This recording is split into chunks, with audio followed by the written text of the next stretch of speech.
Doctor अभिषेक रंजन जी, पटना बिहार से। राधे राधे श्री हरिवंश। आपके चरणों में कोटि कोटि नमन। प्रभु जी, मैं श्री जी की कृपा से एक चिकित्सक हूँ। महर्षि, आए दिन गंभीर लाचार मरीज जिन्हें कैंसर, पॉलिसिस्ट किडनी डिसीज जैसे कभी ठीक ना होने वाले रोग हैं, जिनमें मरीजों की हालत दिन प्रतिदिन खराब होती रहती है। इलाज के दौरान उनको मानसिक शारीरिक पीड़ा से गुजरना पड़ता है। ऐसे में सिर्फ उनमें डर बल्कि पल पल मौत का आगाज उन्हें कई बार ऐसे हालात दे देता है कि वो बहुत सारे डिप्रेशन में चले जाते हैं, जिससे वो या तो वक्त से पहले दवाई छोड़ देते हैं या नकारात्मक होकर अवसादग्रस्त हो खाना पीना बंद कर देते हैं। महाराज जी, ऐसे ही मरीजों में उम्मीद और आस तब जगाने की चेष्टा होती है जब आपकी पॉलिसिस्ट किडनी बीमारी और इलाज डायलिसिस के अतरे दिन कष्ट और पीड़ा के बाद भी आप रोज ऐसी दिनचर्या में रहते हैं जो एक स्वस्थ मनुष्य भी नहीं कर पाते। आपके उदाहरण देते हुए हम मरीजों को आध्यात्मिक शक्ति हेतु चेष्टा करते हैं। गुरुदेव, इस बाबत हम चिकित्सकों और मरीजों के कल्याण हेतु आप अपना मार्गदर्शन और। देखो, हम स्पष्ट आपको बता दे, अभी हम अपने को बीमार मान लें, कितने कष्ट आप जो कह रहे हैं परम सत्य है। अगर भगवान में चित्त ना जुड़ा हो तो आदमी मृत्यु मांगे, मृत्यु, ऐसा कष्ट है। वो हमसे पूछते हैं आपको कष्ट हो रहा है, तो कहते हैं कष्ट को क्या कष्ट होगा, कष्ट को क्या कष्ट होगा। आप चित्त को प्रभु में लगाए हैं तब बचते हैं, ऐसे थोड़ी बचते हैं। पर हम हर समय आनंदित रहते हैं। आप देखो, सुबह सत्संग हुआ, श्री जी का वन बिहार मंगला और सब अभी एकांतिक चल रहा है, अब 6 बजे तक चले, फिर आरती में गए, फिर जाके थोड़ा प्रसाद पाया, डायलिसिस करवाया। उस समय भी हम आनंदित रहते हैं। क्यों? क्योंकि हम चित्त में प्रियालाल से जुड़े रहते हैं। खास बात है। तो आप डॉक्टर हैं, आप मरीज हैं, या आप स्वस्थ हैं, या आप किसी भी कार्य में रत हैं, जब तक अध्यात्म से नहीं जुड़ोगे तब तक आप द्वंद्वों पर विजय प्राप्त नहीं कर सकते। क्योंकि व्यापार है, बराबर मुनाफा ही थोड़ी मिलेगा, कभी घाटा हो सकता है। संबंध है, बराबर अनुकूलता है थोड़ी मिलेगी, कभी प्रतिकूलता मिल सकती है, कभी मनमुटाव हो सकता है। तो उस स्थिति में हम अपने को कैसे संभाल पाएं? वो अध्यात्म। जब हम नाम जप करेंगे और जब हम सत्संग सुनेंगे और हम इस जीवन के रहस्य को समझे कि हम शरीर नहीं है। आज हम बाबा जी हैं, बचपन से भजन में लगे, लेकिन जन्म के समय से ये रोग मिल गया। ये जो पॉलिसिस्ट है, ये वंशानुगत है, हमारी माँ को था, उसी से हमारे आया और हम उसी गर्भ में गए जहां पॉलिसिस्ट है। क्योंकि होला है, क्योंकि भोगला है। 35 वर्ष की अवस्था तक तो हमें पता ही नहीं चला। 35 वर्ष में ऐसा प्रकाशित हुआ था कि लग रहा था गए गए, मतलब ये तो ऐसा है। डॉक्टर ने कहा 2-2.5 साल, बहुत 3 साल, ऐसे 18 साल 19 साल हो गए। लेकिन हमें भगवान की शरणागति मिलने के कारण हम किडनी के फेल वाले डिपार्टमेंट में है ही नहीं, हम पास वाले डिपार्टमेंट में। क्यों? हम श्री जी से जुड़े हुए हैं, भगवान से जुड़े हुए। इतना भी भय नहीं है। 2 किडनी दोनों फेल हैं, अगर 4, 5, 6 होती, सब फेल होती तो भी भय नहीं होता। मरने का भय नहीं है। तो हम क्या, प्रसन्न रहने के कारण हमें आज तक अभी वो खून वाला सिस्टम वाला परेशानी नहीं है। वो नहीं खून, वो क्या होमोग्लोबिन, वो कहता है आपका होमोग्लोबिन 16 है, बढ़ रहा है। यद्यपि किडनी मरीज का कम हो जाता है, 7, 8 ऐसे चलता है। क्यों? क्योंकि हम हर समय प्रसन्न रहते हैं। अब दूध रबड़ी तो खा नहीं सकते, आप तो खुद जानते हैं इसका। तो खून बढ़ने का कारण क्या है? हम प्रसन्न रहते हैं, रात दिन प्रसन्न रहते हैं। और हम इसको सोचने का टाइम नहीं देते कि हम बीमार हैं, सोचने का टाइम नहीं देते। नहीं, जहां ग्रंथ पढ़ रहे हैं, चिंतन कर रहे हैं, नाम जप कर रहे हैं, और दिनचर्या ऐसी है कि हम रात्रि के 1 बजे जगते हैं और शौच स्नान सब करके 2 बजे टहलने जाते हैं। जो 1.5 किलोमीटर 2 किलोमीटर टहलने के बाद फिर हम अपनी कुटिया में जो कुछ थोड़ा, फिर अपना दिनचर्या ग्रंथावलोकन करके फिर सत्संग, और ये दिनचर्या चलती रहेगी। दिन में कभी सोते नहीं, रात्रि में 7 और 8 के बीच में लेटते हैं, 11 और 12 तक जो विश्राम हुआ नहीं, जग। कोई बीमार वाली चर्चा नहीं है। बीमार आदमी ऐसे होता है। हम रोग में नहीं हैं। तो हम सब मरीजों से और डॉक्टरों से और सब भाइयों से यही प्रार्थना करते कि अध्यात्म को समझे बिना तुम्हें सुख शांति नहीं मिल सकती। रोग आ गया है, शरीर में है, अगर मन निरोग है तो कोई फर्क नहीं पड़ेगा। रोग नहीं है और मन रोगी है तो जितनी जेलें भरी मन रोगियों से ही भरी हैं। जेलें जो भरी है ना मन रोगियों के, दिमाग के रोगी जो है ना, हिंसा, द्वेष, व्यभिचार, पापाचरण कर रहे हैं, और मन स्वस्थ है, शरीर अस्वस्थ है तो बहुत आनंद रहता, कोई फर्क नहीं पड़ता। ये छोटा मोटा रोग नहीं, आप खुद समझ रहे हैं, ये छोटा मोटा रोग नहीं है। और भगवान की शरण में और संयम से पूरा जीवन रहा। ब्रह्मचर्य का एक बहुत बड़ा प्रताप होता है, तो एकदम हर नस नाड़ी में एक अव्यक्त तेज रहता है, अव्यक्त उत्साह रहता है, ओज रहता है। कोई भी कार्य, जैसे कि परिक्रमा चला जाए, हाँ ये थोड़ी आगे हम किडनी फेलियर है, पर हमारा उत्साह इतना जोर का रहता है कि किसी कार्य में निगेटिव सोच है ही नहीं, पॉजिटिव है, तो हम आनंदित रहते। अब जैसे ये तो फेल हो गया तो हम पॉजिटिव हुए, भगवान कोई ना कोई रास्ता तो रखे होंगे ना। अब हम चिंतित नहीं हो गए अब क्या होगा, हाय क्या, वही होगा जो मंगल विधान, और आज तक हम देख रहे हैं हर कार्य मंगल विधान का हो रहा है। ये क्या है? भगवान का प्रताप। तो इसीलिए अगर भगवान से जुड़ जाए कोई भी तो परम मंगल हो जाए। पर चित्त क्या है? भगवान से जुड़ता नहीं, अपना भरोसा रखता है, अपनी कमाई का, अपने मित्र का, अपने, लेकिन भगवान का भरोसा नहीं। तो हम ये कहते हैं कि अगर हमारा चित्त भगवान से जुड़ा है और हम भगवान का नाम जप कर रहे हैं और भरोसा भगवान का रखें तो बहुत आनंद की प्राप्ति हो जाए। पर अब क्या है कि जैसे आग लगने पर कुआं खोदना मूर्खता ही कही जाएगी।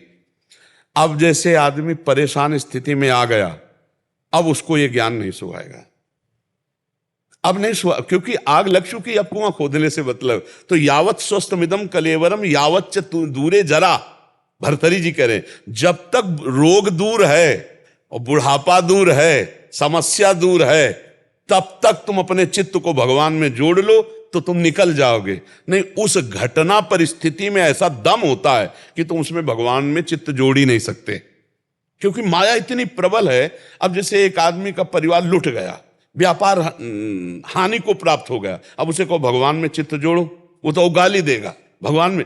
अब जैसे बचपन से चित्त जुड़ा भगवान की कृपा पहले से, और उसको पता हो चुका है मेरा शरीर अब जाएगा, अब उसको ये पता नहीं कि जितना बचा उससे मैं कमा लूं भगवान नाम और अपना कल्याण कर लूं, तो कल्याण से तो मतलब नहीं रह गया और शरीर स्वस्थ होगा नहीं, और अब इतनी दम नहीं रह गई कि चित्त भगवान में जोड़ ले। ये दुर्दशा जीव की है। अगर वो जीव अब भी जोड़ ले तो जोड़ सकता है, पर वो बीमारी में हमने देखा है मरीज मोबाइल में फिल्म देख रहे हैं और डायलिसिस हो रहा है, उनको पता है कि कौन सा डायलिसिस अंतिम हो सकता है, लेकिन अपने जीवन का मंगल नहीं सोच रहे। सीरियल है, गंदी बातें इधर उधर देख करके मोबाइल में, ये दुर्दशा जीव की है। कैसे? अब वो समय काट रहा 4 घंटे फिल्म देख के, और यहां समय आंख मूंदी अंदर 4 घंटे नाम जप में तन्मय है। महाराज डायलिसिस होगा, हाँ चलो ठीक, हटाओ, फिर अपने चिंतन, अब कब डायलिसिस हुआ हमसे मतलब क्या। अब वो फिल्म देख रहा है, वो मोबाइल देख रहा है, कैसे चैन से रहेगा? चित्त भगवान में जोड़ा नहीं, तो हम शरीर से जोड़ा, अब शरीर मरने की बात है तो अब घबराहट है, बड़ी अव्यवस्था। हम मानते हैं बड़ी अव्यवस्था है, पर उस अव्यवस्था में अगर अब भी भजन कर ले तो भगवत प्राप्ति हो जाए। क्योंकि भय का अवसर तो है ही है कि कभी भी मृत्यु हो सकती, पर है बहुत कठिन भाई, है बहुत कठिन। उस अवस्था जब स्वस्थ था तो भोगों में चित्त था, अब अस्वस्थ है तो शरीर नष्ट होने वाला, इस बात की चिंता है, धन की चिंता है, कष्ट की चिंता है, भगवान के चिंतन की तो गुंजाइश ही नहीं रह गई। तो हम सब प्रार्थना करें कि उनका चित्त अगर प्रभु में जुड़ जाए तो समस्या का समाधान है, अन्यथा कोई समस्या का समाधान नहीं। ये बड़ा भयावह संसार है, बड़ा भयावह संसार है। भगवान के आश्रय तो बहुत आनंद है, भगवान के आश्रय से ही आनंद है, अन्यथा दूसरा कोई आनंद नहीं। अच्छा, चाहे जितना धन संपत्ति और स्वस्थता आपके पास हो, मरोगे तो है ही एक दिन, और साथ कुछ जाना है नहीं। तो अगर नाम जप नहीं है तो एक बार एक सज्जन आए थे, तो उन्होंने कहा कि प्रभु मेरे अंदर एक भय सता गया है। कहा क्या? बोले सब कुछ है, लेकिन अब हमें डर लग रहा है कि मरूंगा तो सब छूट जाएगा हमारा। अब इस डर से मुझे कौन बताए? तो ये डर हटाने के लिए ही भजन है। सब कुछ है लेकिन अब मरोगे, अब जाना पड़ेगा, अब छोड़ के जाना पड़ेगा पत्नी पुत्र परिवार, क्योंकि वृद्धावस्था आ गई तो सूचना मिल गई कि अब जाना ही जाना है। तो वो घबरा रहे थे कि क्या उपाय हमका? एकमात्र भजन।